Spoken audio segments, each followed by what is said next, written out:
Virðulega samkoma, ráðherrar, biskup, Ágúst Einarsson.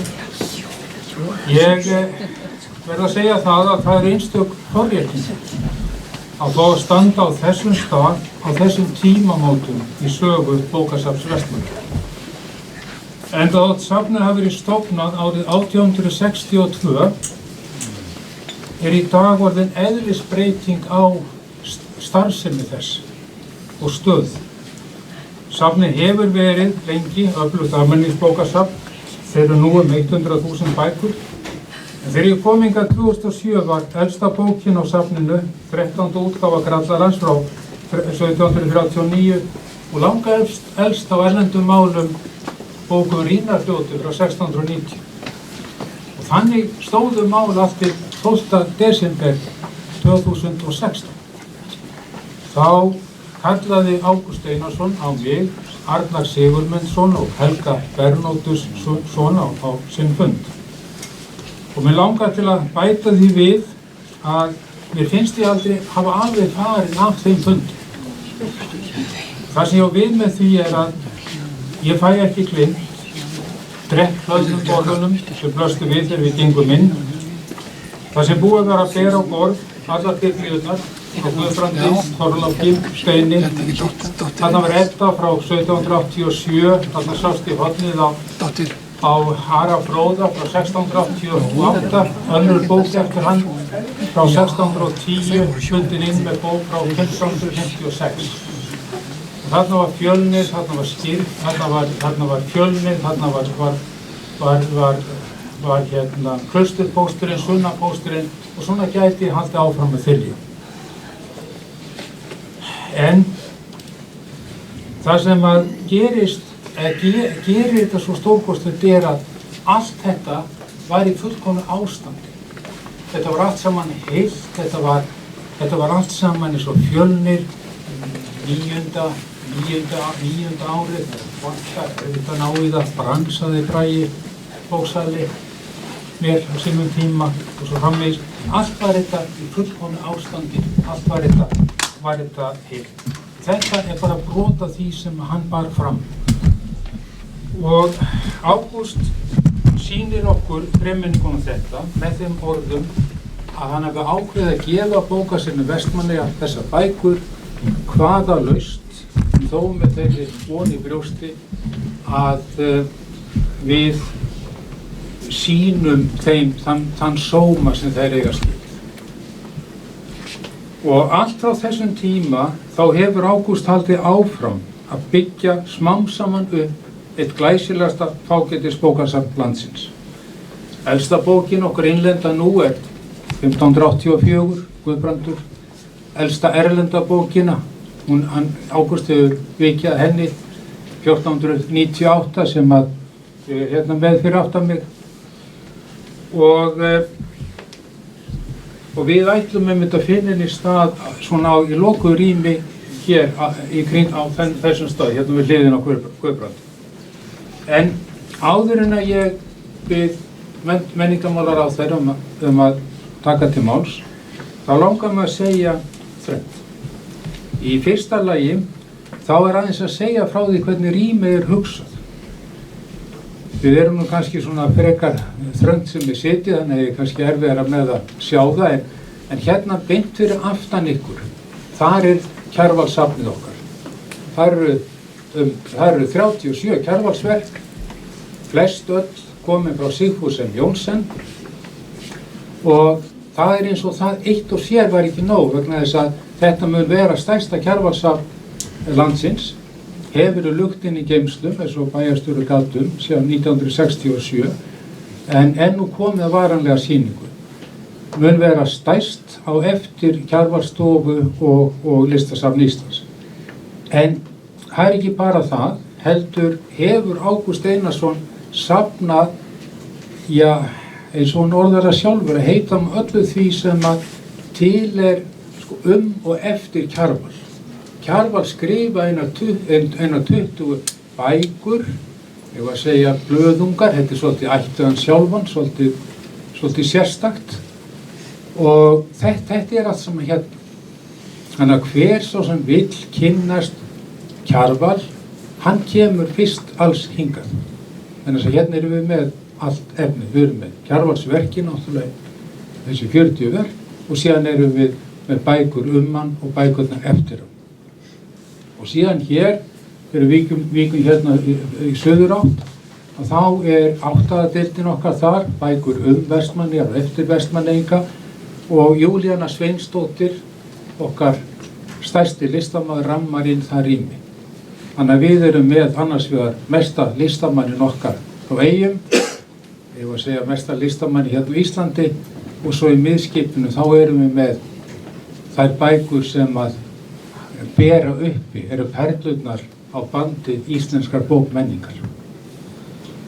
Og Ágúst Einarsson, við möttum að merkja þetta betur, við möttum að búa betur að þessu, eða fara í gegnum þetta allt saman, en hér Ágúst Einarsson, hann byrjar á það sem heitir Munksgórútgáfurnar, síðan sjáum við huldar biblíurnar, og síðan hér allar bækur hans og tímarit fram til 1862, sem stofnar bókasafnsins, og svo heldur safnið hans áfram hérna, og það endar hérna á stafgólfinu þar sem Andvar og hérna í flútti við lausu skápana. Og við endum Ágúst á aföðinu. Við nefnilega erum með ættartölan sem að Jóhann Gunnar Ólafsson, bæjarstjóri, gaf út, og erum með þá bók þar, og síðan erum við með eina bók sem að ég fann úr fórum Sigurfinnssonar. Það kennslubók í ensku á dönsku, og hann hefur þarna verið að velta fyrir sér hvort hann ætti að flytjast, þess ekki mögulega. En ef að þið skoðið betur þessar bækur hérna eftir, farið og skoðið þetta, þá sjáið þið að þetta það sem við köllum listaverk að utan og listaverk að innan. Við vitum öll að Guðbrandsbiblía listaverk í sjálfu sér. Við vitum að Fjölnir listaverk í sjálfu sér. Við vitum að Eddurnar, fyrst kom út 1787, listaverk í sjálfu sér, öll 3 bindin. En þau eru líka listaverk að ytra útliti. Þau bera reist sína á sjálfum sér. Vegna þess að Ágúst hefur látið Sigurþór Sigurðsson, eins og hefur komið fram hérna út í Ráðhúsi, binda mjög mikið af bókum sínum. Og Sigurþór var á þeim tíma þegar hann snaut við, þar að segja sem bókbindara, hann því miður getur ekki bundið lengur, þá var hann einn stórkostlegur bókbindari sem við höfum nokkuð tíma haft. Og það það sem gerir þetta svo einstakt þetta safn. Þetta eru perlur, bókmenntaperlur, hver upp á annarri, en það eru líka sem sko einstök eða eintök þessar bækur, eins og Landsbókasafnið verið gat sem listaverk, bundið inn, hlúðað, allt saman til, og það það sem gerir þetta algjörlega að einstöku bókasafni.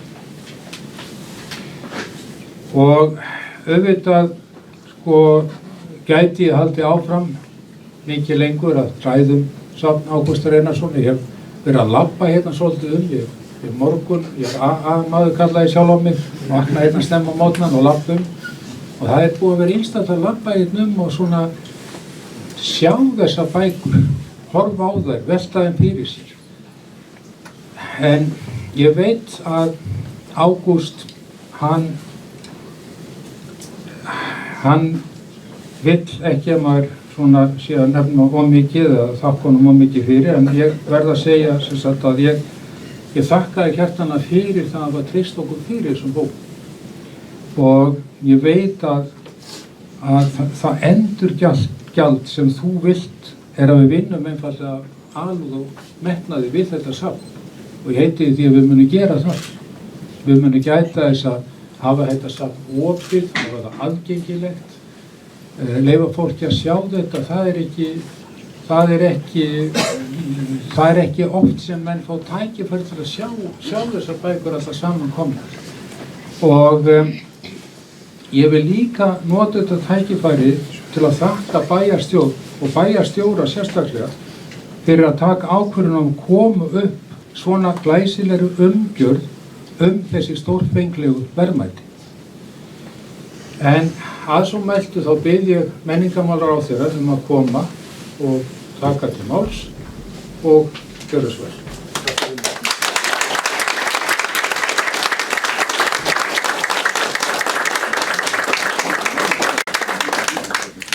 Biskup, ráðherra, bæjarstjóri, kæri Ágúst og aðrir gestir.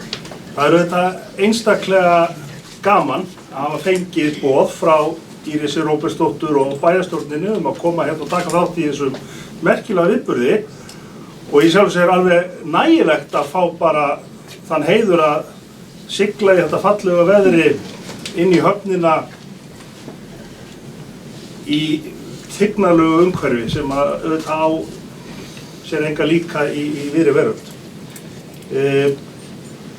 En ennþá skemmtilegra vegna þess að hér erum við auðvitað að upplifa stórmerkilegan viðburð. Menningarráðuneytið hefur auðvitað mjög margar skyldur þegar kemur að listum og menningum í landinu. Og þær ekki eingöngu að hlúa og standa vörð þessar lögbundnu stofnanir okkar. Heldur líka að sjá til þess að menning og list dafni sem að víðast landið okkar. Og til þess að það takist, þá þarf tvennt að koma til. Það þarf annars vegar einstaklinga sem eru drifnir áfram að eldmóð, óeigingirni og hugsjónum og leggja að mörkum, en það þarf líka samfélag sem að metnaði tekur við slíkum gjöfum og býr þeim góða umgjörð. Og hér sjáum við þetta að þetta tvennt hefur komið saman. Mér fannst sérstaklega fallegt hvernig Ágúst talaði pabba sinn, Sigurð Einarsson, athafnamann, hvernig hann hafði verið mörgum kynslóðum og undan og lagt metnað sín í það að veita starfsfólki sínu aðgang að menntun og lestin. Menningin og listin auðvitað ekki bara spurningum ímynd þjóða, spegill á samtíman, auðvitað eru þau merkilegi sjálfu sér, en þetta líka stórt efnahagslegt atriði og þar hefur einmitt sonur Sigurðar Einarssonar kannski ekki síst lagt að mörkum með því að vera kannski sá fyrsti sem að bendir þjóðinni á þau hagrænu áhrif jákvæð sem að listin og menningin hefur. Og fyrir það auðvitað get ég líka þakkað og það auðveldara að starfa sem menningarráðherra þegar að Akurinn hefur verið plægður með þeim hætti.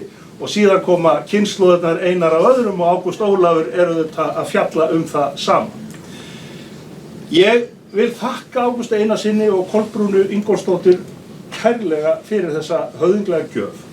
Ég vil líka þakka Írisi Róbertsdóttur, bæjarstjórninni, Kára Bjarnasyni, Helga Bernóttisyni, Arnari Sigurmundsyni og öðrum sem að eiga eflaust mikinn þátt í þessu án þess að ég hafi náð að leggja nöfn þeirra allra á minnir. Það breytir því ekki, þið takið það öll til ykkar.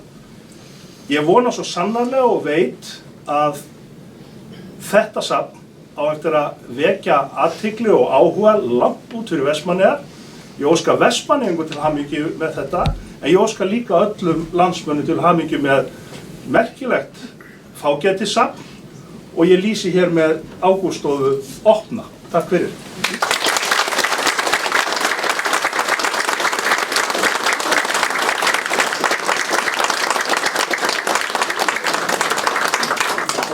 Ráðherrann hjartanlega fyrir þessi fallegu orð. Þá komið eina svona áhættuatriðinu sem hérna en áður en að því kemur, sem þá munur sem sagt dómsmálaráðherra öðrum megin og biskup hérna hinum megin afhjúpa Biblíusafnið og sýninguna En áður ætla ég að biðja kirkjumálaráðherra, ég voni þeim gamla titli, þessum hátíðisdegi, ég ætla að biðja þig að koma, ræða við okkur og síðan opnum við okkur.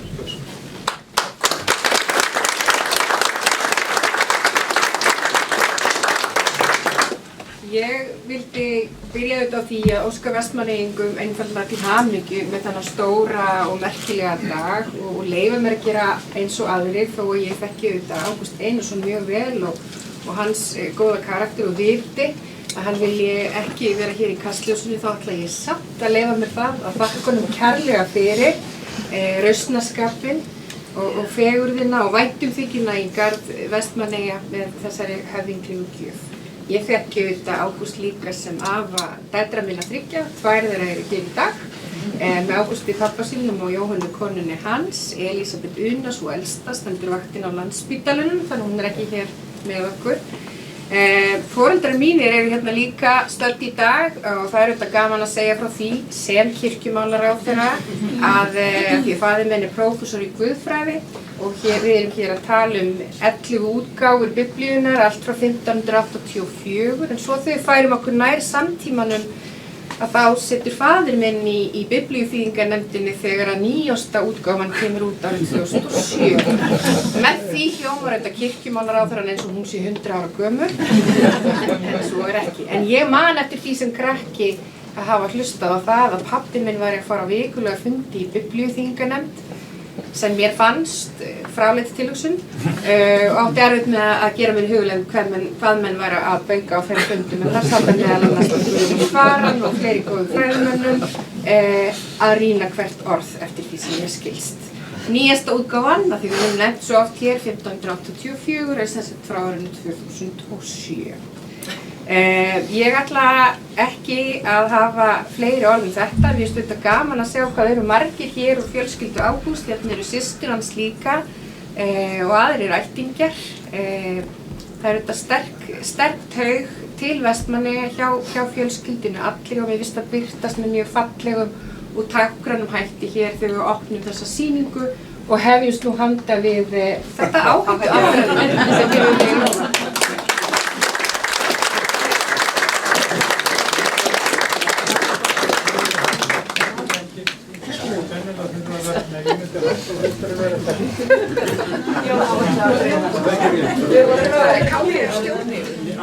Ég er að stjórna á stressinu. Ég er tilbúin þessu og niður og þegar ég segi til ís.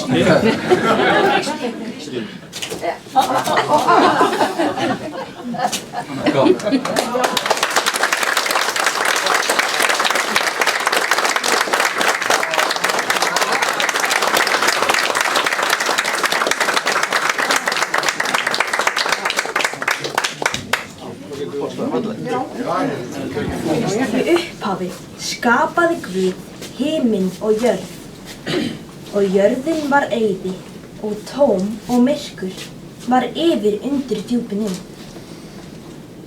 Og Guðs andi færðist yfir vötnin, og Guð sagði: verði ljós, og það varð ljós. Og Guð sá að ljósið var gott. Þá skildi Guð ljósið frá myrkrunum og kallaði ljósið dag, en myrkrið nótt. Þá varð á kveldi og morgni sá fyrsti dagur. Og Guð sagði: þar verði ein festing á milli vatnanna sem í sundur skal skilja vötnin hvor frá öðrum. Þá gjörði Guð eina festing og skildi vötnin sem voru undir festingunni frá þeim vötnum sem voru yfir festingunni. Og það skeði svo. Og Guð kallaði festinguna himinn. Þá varð út af kveldi og morgni sá annar dagur. Og Guð sagði: saman safnist vatnið undir himninum í einn stað, svo að sjást megi þurrt land. Og það skeði svo. Og Guð kallaði þurrlendi jörð og samansafnan vatnanna kallaði hann sjó. Og Guð Sá að það var gott. Takk fyrir.